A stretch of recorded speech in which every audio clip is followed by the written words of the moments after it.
You're in the classroom with Cat Vo. In the Classroom is a podcast where we talk about all things teaching and learning, education and research. Join me as I sit down with everyday educators and explore what's going on in the field and what this means for sustaining us as teachers in the classroom. If you want to be on the podcast, feel free to reach out to me at intheclassroom.com.au. Today's special guest is Jodie Whitehurst. Jodie Whitehurst is an English language teacher and drama and education specialist in Melbourne, Australia. Jodie's been teaching learners for over 20 years, and she currently runs professional learning as part of an organisation she founded called The Language Scene. Jodie's expertise lies in sharing different drama strategies to teach language in a holistic and inclusive way. We're so excited to have her on our podcast today, and we hope you learned something interesting that you can take away for your own students. Alrighty, good morning everybody. Welcome to In the Classroom. Today's special guest that we have on our podcast is Jodie Whitehurst. Welcome. Oh, thank you, Kat. Lovely to be here. So good to have you here. So I'm going to start off with a story. I don't know if you remember this, but it was back in 2019 and we were in the Bastow Institute in Melbourne as part of the VicTESOL symposium. And we were walking just around the Bastow, and I just remember a flood of people just came out of this room and they were all talking about drama, language. And that was all I remember hearing. And they were so excited after having come out of this room. And then I just remember us walking to lunch, and I don't think I had actually met you yet. Jodie? No, I remember meeting you at that lunch. Yeah. And it was over that lunch that I got to hear this name Jodie and how she just ran this amazing language and drama workshop. And then after that, it was like 3 years later that I encountered you again via LinkedIn on a post. And I had some other friends that came along to your workshops, and they were telling me how amazing it was. And I was like, all right, it's my time. I need to sign up to these workshops. So Jodie, how did you get into this space of drama and language? Tell me a bit more about how you fell into this space. Sure, absolutely, Kat. So I started my career as a secondary school teacher. So I was a drama teacher and an English teacher, not EAL though, just mainstream classroom English. So most of the students I was working with in that part of my career, mostly English was their first language. And drama was a subject that they chose because they wanted to do drama, they wanted to be actors, or they just wanted to do it for fun, whatever their reasons were. And, I did lots of putting on school productions and smaller plays and things like that. And, I really loved that. I was a secondary teacher for about 10 years and, had done a lot of theatre myself, nothing professional, but amateur theatre, university theatre, that sort of thing, and really loved it.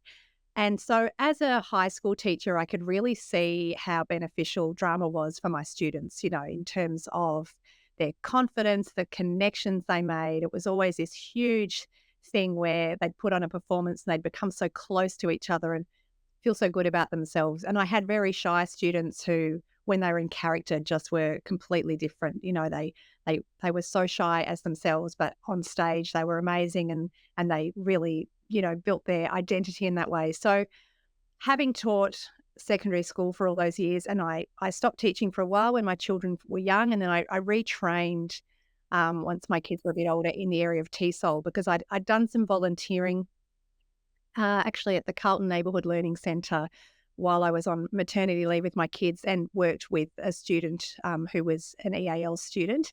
And having studied a couple of languages myself, I was really interested in the idea of teaching English as we called it then, as a second language, or now English as an additional language. So I retrained in TESOL, and I started working at my local community centre. And I just loved it, straight away working with adult migrant students of various ages from all around the world. And it took me a while to bring drama into that classroom space for a few reasons. I felt immediately that it could be really beneficial, but I also felt, even with my background as a drama teacher, I felt I couldn't really work out how to make it work in this different context. And my other passion actually is music. So that was easy. I could bring a guitar into class, which I do all the time still every week. I go into class in both my teaching jobs, which are quite diverse. and I take my guitar and I get my students singing. And I found that was easy to do because people see you walking with a guitar and their faces light up. Oh, music. This is a language that everyone needs to understand.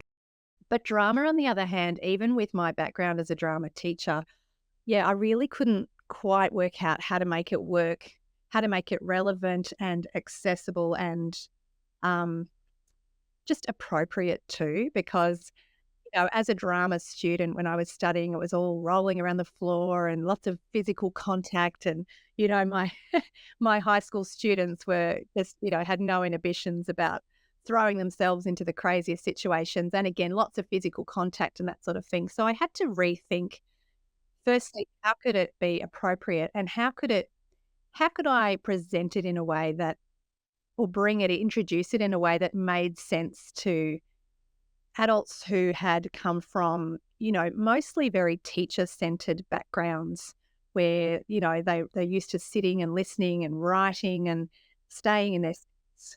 How could I make it relevant? So yeah, I'm giving you a very long answer here. I should No, I love it. Keep going. because it's, I suppose, a bit of a long story how I came around to it. So I kept thinking, oh, there's got to be other people who do this or who want to do this. And I started looking for professional learning in using drama in the language classroom. I looked and looked and looked. I just really struggled to find anything, certainly in Australia.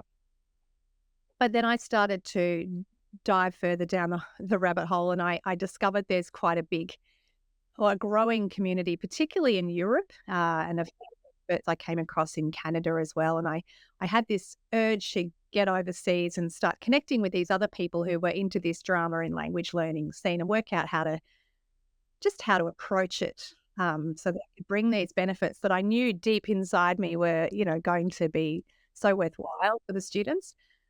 And then it was actually, speaking of VicTESOL, I was at a VicTESOL PD. I can't remember what year it was, maybe, I don't know, 2015, 16, something like that. And I went to this wonderful pronunciation workshop run by Margaret Corrigan and Liz Keenan. And it was all about using pronunciation techniques. And they were fantastic, and it was really engaging professional development. And they explained at the end that they had done this fellowship. They'd both been awarded this fellowship through the International Specialised Skills Institute, ISSI.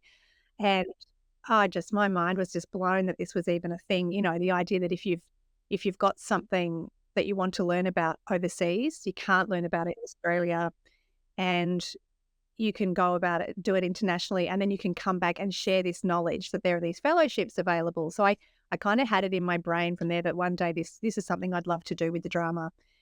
And then eventually that's what happened. So in 2018, I was awarded one of those fellowships, which was really exciting. And then I had the opportunity to go to Europe and Canada, and I did all these, I did workshops and conferences and this summer school, and interviewed some experts in the field in Canada, and just traveled around and gathered this information and these skills, and then the confidence to understand how to merge these two worlds that I wanted to bring together. So that's kind of how it sort of started, I guess. Oh, that is amazing. I mean, there is so much there to unpack in terms of, the transition between teaching just mainstream English learners versus teaching EAL. That's a huge transition. And then trying to weave drama into that. And as you say, like the misconceptions of drama, I think are very common for teachers nowadays as well. Like this understanding that, well, if we are to embrace drama, then it's the rolling on the floor kind of things that we need to be doing. And I think that can feel quite daunting. And there's a lot of, I would say, misunderstandings about what drama actually is. So could you unpack that for me? What is drama in that sense? Yeah. Yeah, thanks. No, I'm glad you brought that up, because I agree there are a lot of misconceptions, and I think this is something I try to really put people at ease with when I run workshops with teachers, and I can understand this too, whenever you feel like you don't have the expertise or the experience in an area, you can feel a bit like there's this imposter syndrome, oh, I'm not a drama person, or it's not my thing. How will I do this? And I totally get that, because I feel like that with lots of other areas myself.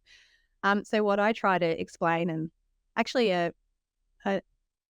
there's a an academic researcher, Dr. Angelica Galante, that I was lucky enough to interview when I went to Canada on this fellowship trip. And she said something that really stuck in my head that I've tried to bring to the teacher training that I do, that, something she says to teachers when she's doing similar sort of workshops is that idea that it's not about teaching drama, it's about teaching through drama. So it's not, your job is not to teach drama as a subject. So for me, I'm a trained drama teacher, and that took me 4 years of university study to get that qualification. You can't expect other teachers that may not have such a qualification to feel like they can teach drama, and they shouldn't have to. So what I say to teachers is, you're already the expert at language teaching, teaching your class or whatever your subject area is. That's your expertise. You know your students, you know your subject. So it's not about becoming a drama teacher. It's just about borrowing or, using these techniques and strategies from drama to enhance what you're already no doubt doing well. And I think most teachers and language teachers a lot of them are quite naturally dramatic. And I think a lot of people use things like role play and elements of drama all the time. So it's just about really adding some techniques, and sometimes it's about the way to bring it into your students, how to warm your students up gently into it, so that we're not just bringing our students into the classroom and they're sitting down and they're in their same spot and then saying, all right, get up and do a role play, how to warm them up into it, how to do part of it, because that can be really confronting. And I think, drama should be to build confidence, not to crush it. So I think as teachers, if we can do some training and do some workshops where we so the workshops I run are really interactive, as you would know, Kat. Yeah. You're really doing it. You're learning through doing. I think that's so helpful, because I think if you just read, there are fantastic resources, and many I can recommend, great books, and there are great websites with demonstration videos that are really helpful. But I do think it's really helpful to actually participate as a teacher and see what it feels like for the students, so that gives you confidence. But I really think, any teacher can use drama in the classroom, but by using it in a way that's relevant and that the students can see is helpful for them, makes a lot of difference. So I think, one of those misconceptions is really that idea that you have to be a drama teacher or you have to be an actor, and you really don't. But you do have to, but you also, on the flip side, I think if you're going to do it and you want your students to take it seriously or participate themselves, you don't want to be too apologetic, or you shouldn't be apologetic at all. Like, oh, I'm not good at acting. So, and if you put that across to the students, then that's not going to give them confidence that it's something they can do either. So I think taking that idea of it being a way of it being a performance, and just that idea of it being techniques, and bringing some multimodality to your classroom. It's another mode, if you're using technology, videos, music, games, it's another way to get your students interacting and collaborating and negotiating and working together. So it's, I think, about just thinking of it as another approach, another strategy you can add to your repertoire of what you're already doing. Yeah, no, definitely, Jodie. I would say that was my experience with your workshops in the language scene. Like, it was one thing for you to send out the pre-readings and to read about all of this amazing drama pedagogy, like strategies and techniques, the freeze frames, and, to read about that. But then it was another thing to experience that online through Zoom and have somebody actually take you through the emotion of standing up and warming up, and to slowly throw myself into it. And I think the pressure that I felt after all of those workshops, and you learn so much, is you just want to take it all into the classroom and brain dump it to your students, because you're passionate about this new concept that you've just learned. And for me, it was, trying to find that balance, I guess, of legal studies is my content area. I trained as a legal studies and in EAL as well, in TESOL. And so I needed to find the marriage between those two, which I'm still trying to find now. And then when I learned something like drama, then I thought, oh, okay, I can not only teach, legal studies through language, but I can also teach legal studies through drama as well. Which you did immediately. From memory, you emailed me after the first session, and you'd done a whole process drama with your students, which just blew my mind, Kat. You're very very open to new ideas. Yeah, but see, the thing is, when I think about that, I think how do we, make it more systematic, obviously, because we don't want it to be like a one-off band-aid kind of approach intervention just because we've learned something, that sounds really good and then we've implemented it and then we just leave it there. How do we keep going and building those tools that we've learned and trying them out and building a repertoire rather than just taking bits and pieces? It's almost like in language, they say just good teaching strategies is not enough. You got to keep building that Yeah. to the point in which you have an array of tools that you can use. And so, I loved that about your workshops, that we could just learn so many different tools and build up that bank of repertoires. I didn't realize things like hot seats and freeze frames existed. um, but to see that in the classroom was just profound, and my students loved that. So I want to unpack that a bit more in the classroom with you. So maybe you could walk me through. Currently, I'm working with my year 10s at the moment in legal studies, and we're learning about criminal law. So we're learning about things like parties in a criminal case. There's two parties. There's the prosecution that prosecutes people, and then there's the defense. Or we're learning about things like, the prosecution has the burden of proof. They are the ones that have to gather all the proof, and the standard of proof is beyond reasonable doubt. So there must be no shred of doubt in the case. Just even with something like that, parties in a criminal case, how do you see somebody using drama to teach a concept like that? That there are two parties, one's prosecuting and one's like defending. What are some things that I might consider when I'm planning to teach key vocabulary around that through a drama-based approach? Oh, for the vocabulary. Or yeah, let's start off with just experiencing that as a concept and then teaching the vocabulary. Okay. So, I don't have any expertise in legal studies whatsoever. So I'm Yeah. just sort of running this through my Yep. brain. Yep. My first thought when you talked about, the prosecution and defense parties and having to look for evidence and those sort of things, a few things ran through my mind in terms of that process drama approach, firstly, which I know you've done a bit with me and you've done in your class. So for anyone listening who doesn't know what process drama is, it's that idea of you have some kind of something called a pretext, which launches a story in which the teacher and the students all become characters at the same time within the story, and you use different strategies to explore that story so that you become very involved in what it is. So if there's a story of a particular case, for example, like a case study that you're doing, you know, you and the students can become characters, whether it's someone who's the defendant and someone else who's who are the lawyers and the various people working on it. And one thing you can do is this concept of what's one strategy called mantle of the expert, where, you're asking for advice. Maybe you become the defendant, for example, and the students become the lawyers. Forgive me if I'm not using all the right No, legal. no, that's perfect.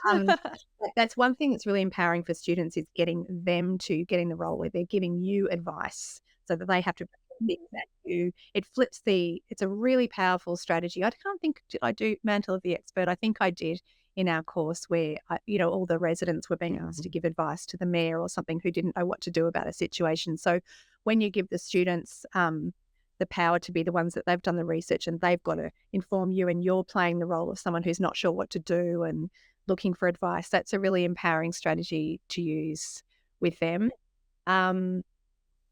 In terms of What about different kinds of like offenses? Let's say like we have like very minor offenses and we want students to try and experience or articulate, let's say public nuisance is a minor offense, whereas a criminal offense might be like murder, manslaughter. How might we get students, instead of, teacher-centered in the sense of, writing down definitions of this is what murder is, how can we get them like embodying that without, they're not going to kill anyone, but let's say, drama-wise, a full embodiment, what does that look like? Sure, and embodiment's a fantastic way to really connect the brain and body when it comes to learning new vocabulary. So, for example, just stepping away from the legal studies thing for a minute, I'll just give you an example and move back to what you just said. But, with all my students, if we're about to read an article, that's got some difficult language in it, instead of just pre-teaching the language by writing it on the board or whatever, I might get them to research and find out what it is, and then to come up with, sometimes they'll come up with freeze frames or still images, which is, that idea of putting their body. Now, murder could be a bit of a tricky one. They might have fun with it, but making a still image that represents that particular, so if it was theft or something, getting them to, just create like a photograph where someone's stealing something and what's going on around, and then getting the other students to maybe describe what the crime is, and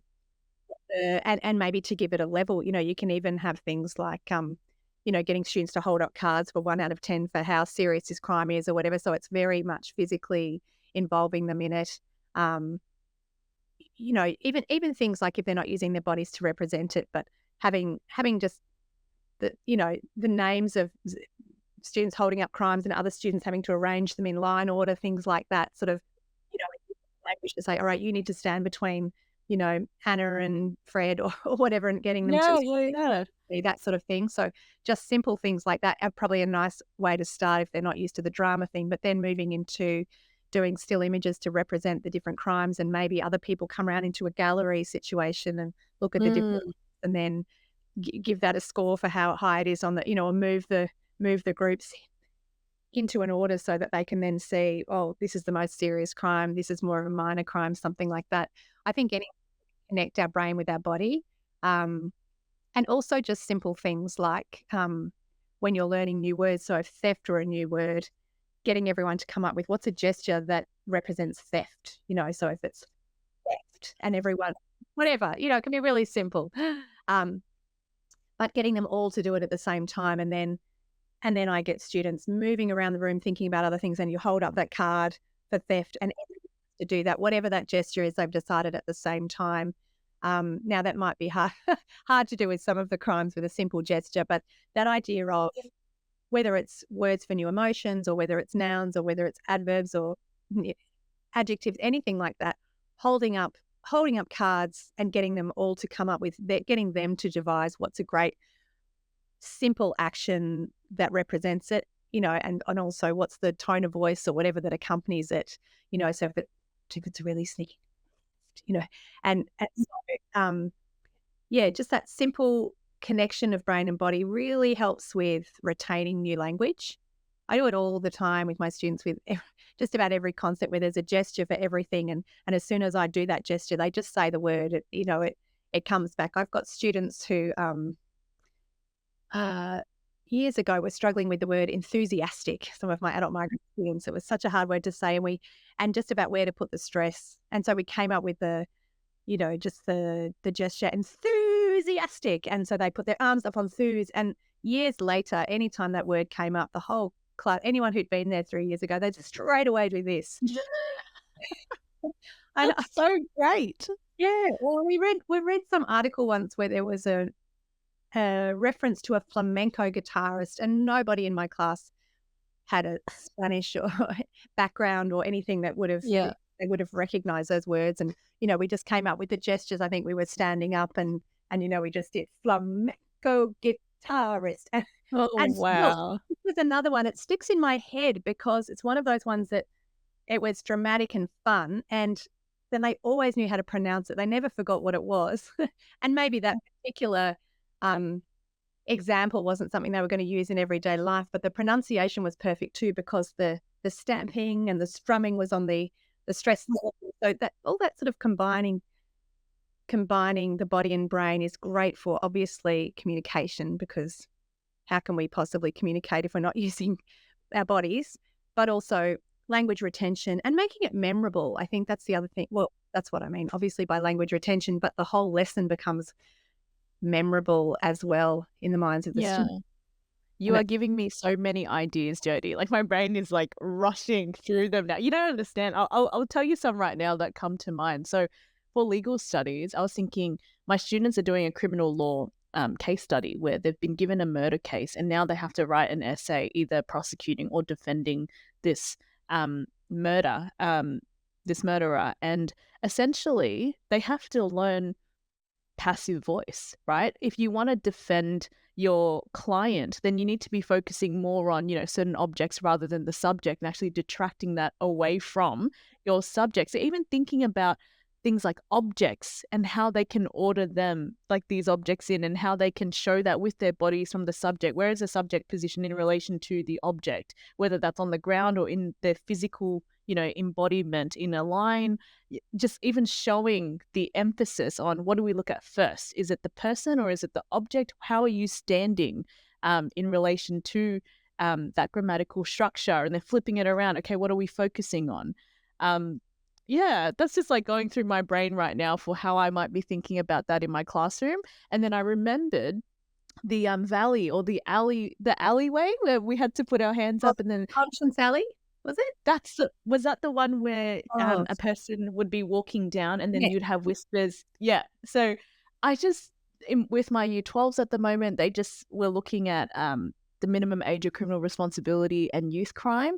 And I should have done that technique where, young children or students are walking down this alleyway as a young child, and all of these different thoughts about, factors for why they are committing things. You're never good enough. What are people saying around you?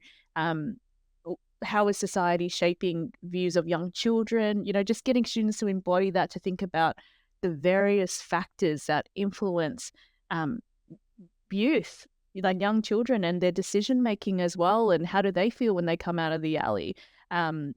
Yeah, it's just so interesting. My mind is rushing now to like jot these down and to plan it.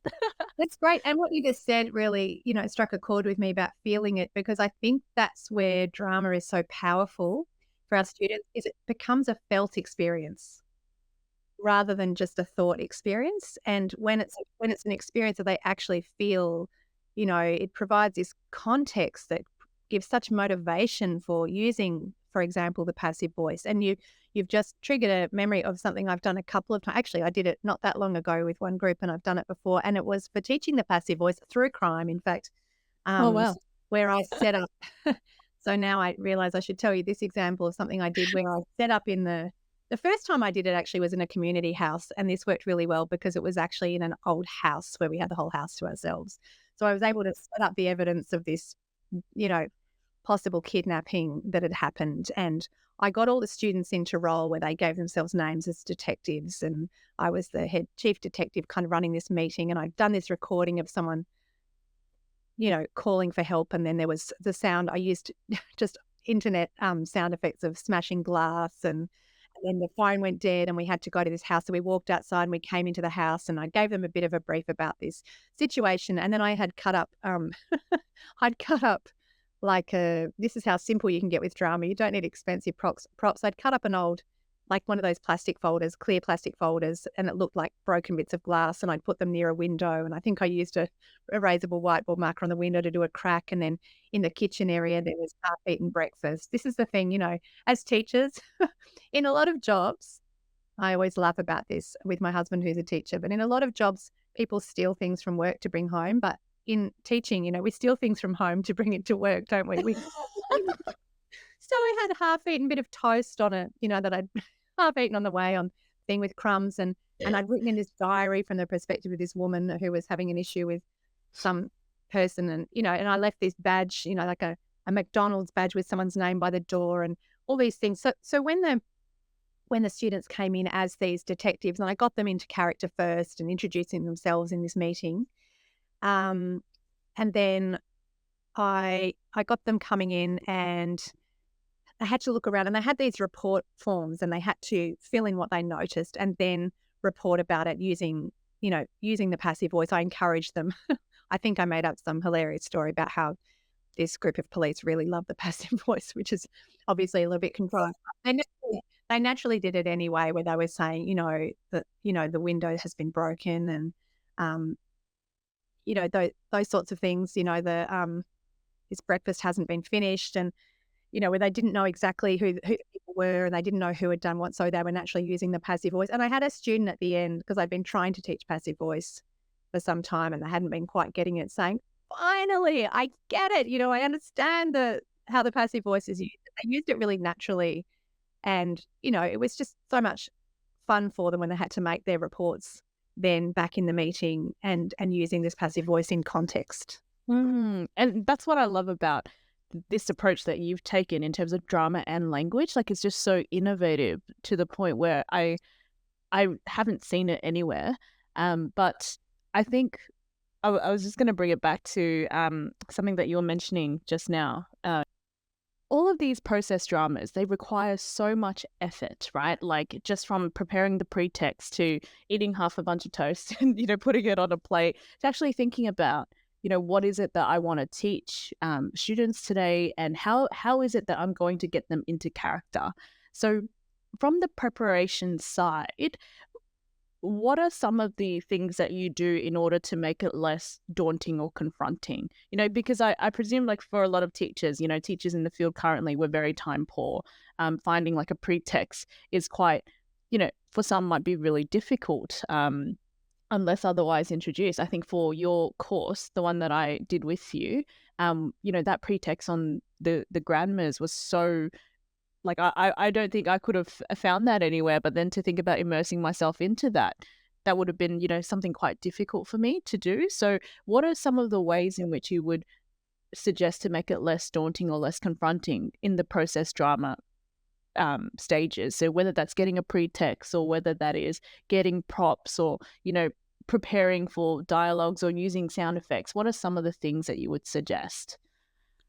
I think, yeah, it's really true. It can take a bit of preparation. And if you don't have any experience with particularly process drama, which is this strategy or this approach we've been talking about where the teacher and the students become part of a story. And just to clarify that for anyone who hasn't heard of it before, because it's not particularly well known generally amongst teachers, is it's not performing for an audience. You're not preparing a play for an audience.